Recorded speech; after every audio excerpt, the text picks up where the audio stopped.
आइए बच्चों देखते हैं, हम यहाँ पे बहुत सुंदर तरीके से व्याख्या करेंगे मौलिक अधिकारों की। जैसा कि आपको ज्ञात है, पहला आप लोगों ने देखा क्षमता या स्वतंत्रता का अधिकार। आइए उसी कड़ी में यहाँ पे हम एक्सप्लेन करेंगे। दूसरा आपका फंडामेंटल राइट्स है स्वतंत्रता का अधिकार। बच्चों देखते हैं, ये स्वतंत्रता के अधिकार के तहत ये आपकी आर्टिकल है 19 से आपका 22 है। तो यहाँ पे हमें क्या देखना है, यहाँ पे देखना क्या है कि 19 में क्या है, वही देखते हैं। यहाँ पे हमें व्याख्या करनी है अनुच्छेद 19। बच्चों ध्यान दो, अनुच्छेद 19 में क्या है, तो आइए देखते हैं अनुच्छेद 19 में क्या है। प्रेस की स्वतंत्रता, प्रेस की स्वतंत्रता। बच्चों देखा आपने आर्टिकल 19 में क्या है, प्रेस की स्वतंत्रता है। अर्थात आप लोग जानते हो प्रेस अर्थात मीडिया, जिसे चौथी आंख कहा जाता है, मीडिया को चौथी आंख कहा जाता है। प्रेस की स्वतंत्रता, वो कहीं पर भी किसी भी व्यक्ति के व्यक्तिगत कार्यक्रम हो या कोई भी कार्यक्रम हो, वहां पे भाग ले सकती है और कोई भी अच्छी और बुरी न्यूज को प्रकाशित करने का पूरा उसे अथॉरिटी है, पूरा अधिकार है, उसको रोका नहीं जा सकता। चाहे जितना बड़ा अपराधी हो, आप देखते हैं कि प्रेस वाले पहुंच जाते हैं। चाहे जितना अच्छा कार्य हो, आपके प्रेस वाले पहुंच जाते हैं। कोई मंत्री विधायक आपका सीएम पीएम कोई भी आते हैं तो आपके प्रेस वाले पहुंच जाते हैं बिना बुलाए मेहमान। ये उनका राइट्स है, ये उनका अधिकार है। बच्चों ध्यान दो, क्या प्रेस की स्वतंत्रता। यहाँ पे बच्चों देखिए, तो आइए देखा आपने आर्टिकल 19 में प्रेस की स्वतंत्रता। आइए यहाँ पे देखते हैं अनुच्छेद यहाँ पे 20 में क्या है। अनुच्छेद 20 में बच्चों ध्यान दो, अनुच्छेद 20 में क्या है, दोष संरक्षण का अधिकार, दोष संरक्षण का अधिकार।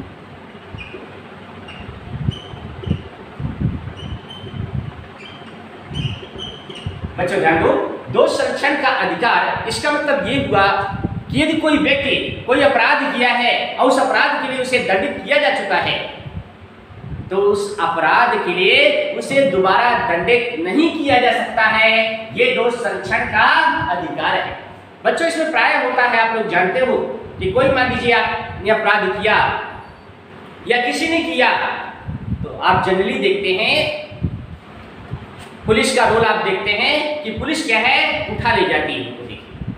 अपराध कोई दूसरा करता है, केवल शक के दायरे में आकर के उन्हें उठा लेते हैं और उनको जो है पूरा प्रयास करते हैं और प्रताड़ित करने का भी काम करते हैं। तो बच्चों उसी श्रृंखला से बचाव के लिए क्या है, दोष संरक्षण का अधिकार। यदि कोई अपराधी वो अपराध किया है और उस अपराध के लिए उसे दंडित किया जा चुका है, तो बच्चों ध्यान दो, उस अपराध के लिए उसे दोबारा दंडित नहीं किया जा सकता। ये हमारी क्या है, आर्टिकल 20 कहती है, अर्थात पूरी तरह से उसका संरक्षण है। ठीक है, आइए देखते हैं यहाँ पे हम व्याख्या करेंगे अनुच्छेद, यहाँ पे 19 की व्याख्या किया, इसके बाद 20 की व्याख्या किया। अब चलते हैं अनुच्छेद 21 की। अनुच्छेद 21 बच्चों ध्यान दें, इसमें क्या है, आइए देखते हैं। प्राण एवं दैहिक स्वतंत्रता, प्राण एवं दैहिक स्वतंत्रता।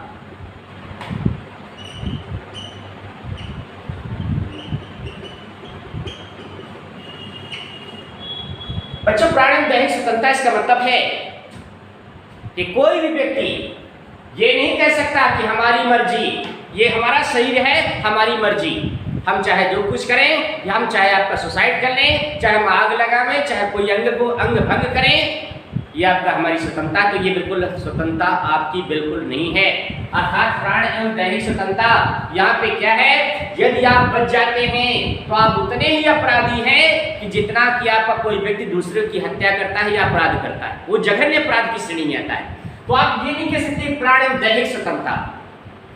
स्वतंत्रता वहां पे आपकी है जहां पे उस स्वतंत्रता से किसी का नुकसान ना हो, ना आपके व्यक्तिगत जीवन को नुकसान हो, ये आपकी स्वतंत्रता नहीं होती।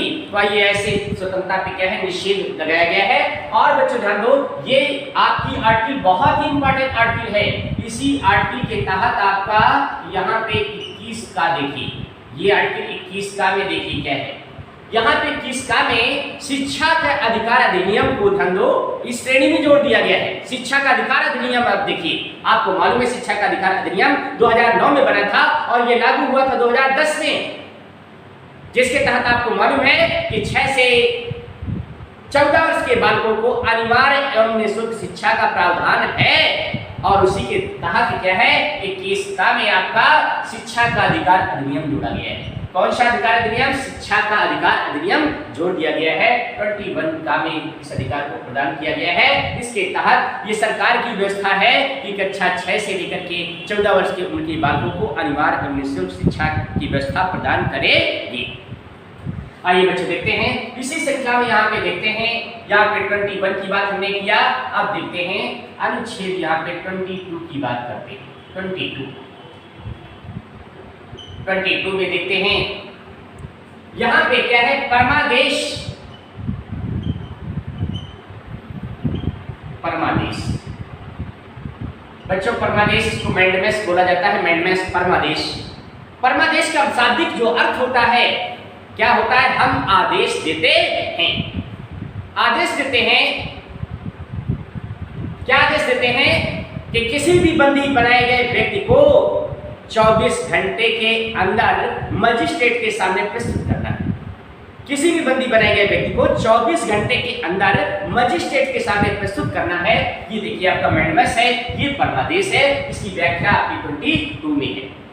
आइए बच्चों देखते हैं यहाँ पे, ये बहुत सुंदर तरीके से व्याख्या किया गया स्वतंत्रता का अधिकार। आपने देखा अनुच्छेद, आप देखिए अनुच्छेद 19 में क्या है, प्रेस की स्वतंत्रता। फिर आपका दोष संरक्षण का अधिकार 20 में, 21 में प्राण दैनिक स्वतंत्रता और 21 का में आपका देखिए शिक्षा का अधिकार अधिनियम। शिक्षा का अधिकार अधिनियम देखिए, फिर आपका 22 में क्या है, परमादेश।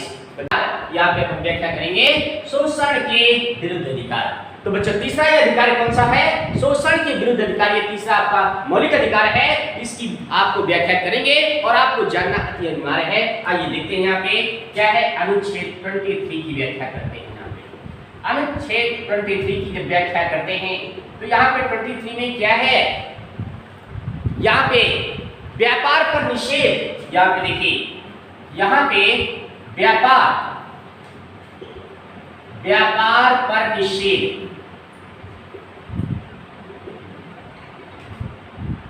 यहां पे व्यापार कैसा व्यापार, मानव व्यापार। मानव व्यापार पे निषेध है बच्चों, ध्यान दो, मानव व्यापार पे। इसका मतलब क्या हुआ, इसका मतलब मीन ये है कि भारत में किसी भी पुरुष या महिला का व्यापार संभव नहीं है, अर्थात बेचा नहीं जा सकता, अर्थात किसी लड़के या लड़की को खरीदा नहीं जा सकता। अर्थात देखिए पूरी तरह से निषेध है। इसे क्या कहते हैं, व्यापार पर निषेध या मानव व्यापार पर निषेध, जिसकी व्याख्या किसमें 23 है। या फिर आपका इसी के तहत आपका क्या है कि जबरदस्ती आपका कार्य नहीं कराया जा सकता। कोई भी कार्य जो है, पुरुष हो या महिला हो या बच्चे हो या आपके कोई लड़की हो या लड़का हो, किसी से जबरदस्ती कार्य नहीं कराया जा सकता। ये देखिए कानूनी क्या है, दोष है। अर्थात देखिए यदि आपका ऐसा व्यक्ति मिलता है तो उसे क्या है, कानूनी अपराधी माना जाएगा। तो आइए बच्चों देखते हैं अनुच्छेद 23 आप लोगों ने देखा। अब यहाँ पे हम व्याख्या करेंगे अनुच्छेद 24 की। अनुच्छेद 24 हमारा क्या कहता है कि 6 से 14 वर्ष के बालकों को कल कारखानों में लगाया नहीं जा सकता है। कल कारखानों में लगाया नहीं जा सकता, अर्थात आपको ज्ञात है, आपने देखा होगा बहुत सी ऐसी संस्थानें होती हैं, जैसे आपने देखा होटल में देखा होगा छोटे छोटे बच्चे कार्य किया करते हैं। वहां पे देखिए यदि उनकी कंप्लेन कर दिया जाए तो देखिए आपका होटल संचालक अपराधी की तरह जो है उसे सजा मिलेगी। ध्यान दो, अब देखिए क्या है, अर्थात क्या है, यहाँ पे आपका पूरी तरह से 6 से 14 वर्ष के बालकों को आपका किसी भी कल कारखाने पे लगाया नहीं जा सकता या किसी भी खतरनाक कार्य के लिए उन्हें प्रेषित नहीं किया सकता या उन्हें बाध्य नहीं किया जा सकता। तो बच्चों ध्यान दीजिए, यहाँ पर 23 में आपने देखा व्यापार पर निषेध, 24 में देखा कि आपका 6 से 14 वर्ष के बालकों को कल कारखानों पे लगाया नहीं जा सकता।